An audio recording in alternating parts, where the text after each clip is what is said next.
Bonjour à tous.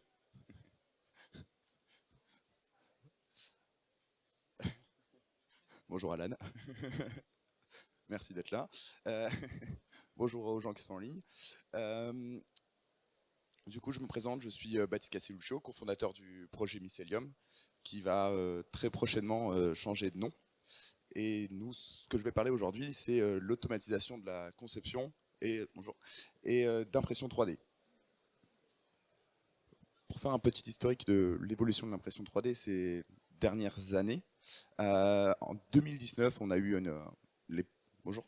En 2019, on a eu les brevets en fait d'impression 3D qui sont devenus publics. Donc il y a eu un gros boom d'explosion. On en a beaucoup entendu parler. Les makers l'ont pris à bras le corps pendant environ 7 ans jusqu'en 2016 où on en a beaucoup parlé. Et on est arrivé vraiment à un pic des attentes. On attendait vraiment beaucoup de cette technologie, l'impression 3D, mais on s'est rendu compte que voilà, il y avait des limites, des contraintes à son utilisation, et on a eu une baisse de la visibilité de cette technologie. On disait c'est juste un flop, c'est comme la bulle d'internet, on peut dire, mais c'était pour la 3D, pour l'impression 3D. À ce moment-là, il y a eu un écrémage en fait des différents acteurs qui étaient présents.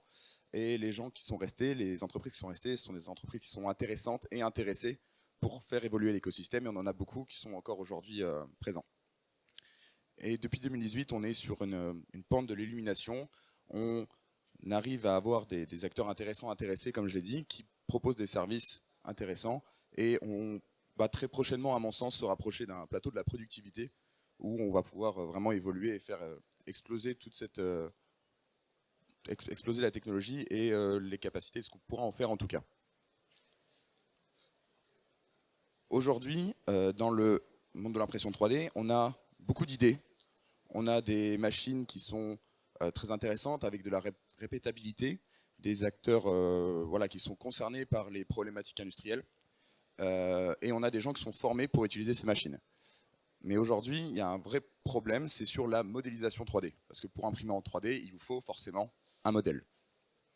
Et il y a plein de professions qui sont intéressées, qui voudraient utiliser l'impression 3D, mais qui n'ont pas les compétences pour modéliser en 3D un produit qui va répondre à leurs besoins, à leurs attentes et à leurs envies. Et nous, notre solution, c'est une solution professionnelle qui est pour les professionnels et qui va s'occuper de la modélisation en l'automatisant en partie. Donc pour synthétiser un peu tout ça, nous ce qu'on propose c'est une plateforme en ligne qui va héberger différentes applications de modélisation qui vont accompagner l'utilisateur geste après geste dans la modélisation en enlevant tout ce besoin de compétences en modélisation. Pour résumer un peu tout ça, un petit parallèle culinaire, nos applications sont une recette. Si vous voulez faire un kouglof ou une choucroute, ce n'est pas les mêmes ingrédients du tout. Donc on va avoir différents intrants pour différents types de produits. Ces intrants seront répartis en différents chapitres, comme les étapes de cuisine. Et bien sûr, il y a un temps de calcul qui est important lors d'une modélisation. Nos temps de calcul algorithmique qui correspondent au temps de cuisson, si vous voulez, de votre recette. Pour ce faire, on s'appuie sur 4 piliers principaux. Un produit, c'est égal à une application. Comme j'ai dit, un kouglof, c'est pas une choucroute. On va avoir différents paramètres, différents intrants qui seront concernés. Et bien sûr, chaque application est co-créée avec les futurs utilisateurs. Je vais vous présenter un produit après qui est issu du médical. Je ne suis pas du tout du médical, je suis ingénieur mécanique. Donc, pour comprendre leurs besoins, on a besoin d'un référent technique, d'un expert du domaine avec qui on va travailler ensemble pour fournir la solution qui va correspondre véritablement à leurs besoins.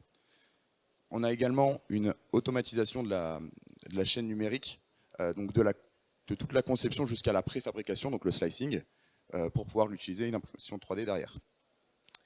Enfin, c'est une plateforme SaaS accessible partout dans le monde et en tout temps, ce qui veut dire externalisation des besoins de puissance informatique puisque les calculs sont effectués sur nos serveurs. On utilise une technologie donc, de modélisation algorithmique, on l'appelle comme ça. Pour vous présenter assez grossièrement, je présenterai un peu plus en détail après, voilà comment ça se passe. On a ici un vase avec des paramètres qui sont fixés, donc le haut et le bas, même diamètre. Et en fait, on va faire varier la barre jaune que vous voyez, qui va correspondre en fait au diamètre et à la hauteur à laquelle on souhaite mettre ce diamètre. Ce sont deux paramètres très simples. On peut complexifier très grandement ça, et c'est ce que je vais vous présenter maintenant, avec une première application qui est pour l'orthopédie, pour un appareil qui est le casque de plagiocéphalie. La plagiocéphalie, c'est le syndrome de la tête plate chez le nourrisson. Donc pour éviter la mort subite du nourrisson, on le fait dormir sur le dos. Seulement, les os du crâne de l'enfant ne sont pas soudés jusqu'à 1 an, je crois. Et en fait, en le mettant sur le dos, il va avoir l'arrière de la tête qui va s'aplatir, ce qui peut entraîner des problèmes neurologiques par la suite. Et donc, il y a une orthèse qui est créée, qui est fabriquée aujourd'hui, qui est un casque qui va permettre à la tête de reprendre une forme normale et ronde. Voilà, donc ça, c'est l'application qui est hébergée sur notre site web. On a différentes applications. Alors, l'interface est assez archaïque, hein. On s'est concentré sur le back-end pour l'instant. Le front-end viendra après.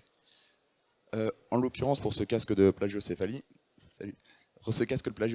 on va partir d'un scan 3D comme élément principal. Donc là, vous avez le scan. Le scan 3D, la tête qui est ici dans un repère qui est mal placé, en tout cas dans ce repère orthogonal dans notre monde. Donc on va demander à l'orthoprothésiste de placer 3 points qui sont des repères anatomiques. L'orthoprothésiste connaît ces repères et c'est lui qui nous a demandé, qui nous a donné ces informations. En appuyant sur le bouton calculer en bas à gauche, on a un calcul qui se fait sur nos serveurs. On renvoie le résultat de la tête qui est correctement orientée. On peut effectuer plusieurs manipulations pour ici le réorienter un peu mieux, pour pouvoir le placer dans la bonne position.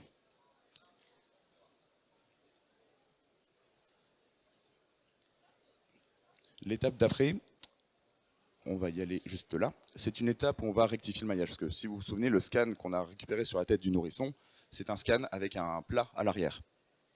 Et si on faisait une orthèse qui avait exactement cette même forme, on aurait une orthèse avec un plat dedans qui ne laisserait pas la place à la tête du nourrisson de grandir et de prendre passivement, en tout cas, la forme ronde que l'orthoprothésiste souhaite lui donner.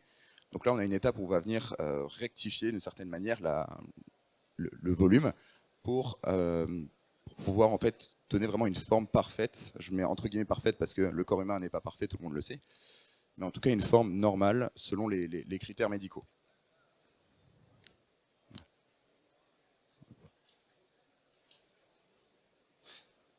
Ensuite, on va arriver à une étape qui est très intéressante et peut-être la plus importante, c'est l'étape où l'orthoprothésiste va placer les différents contours qui vont constituer le casque de plagiocéphalie.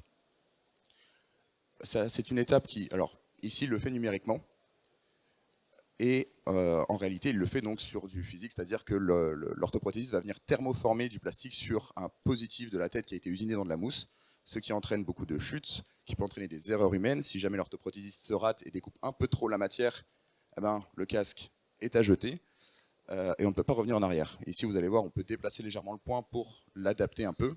On peut faire des retours en arrière, revenir en avant, modifier le casque selon la géométrie pour donner véritablement une géométrie qui va correspondre aux besoins du patient.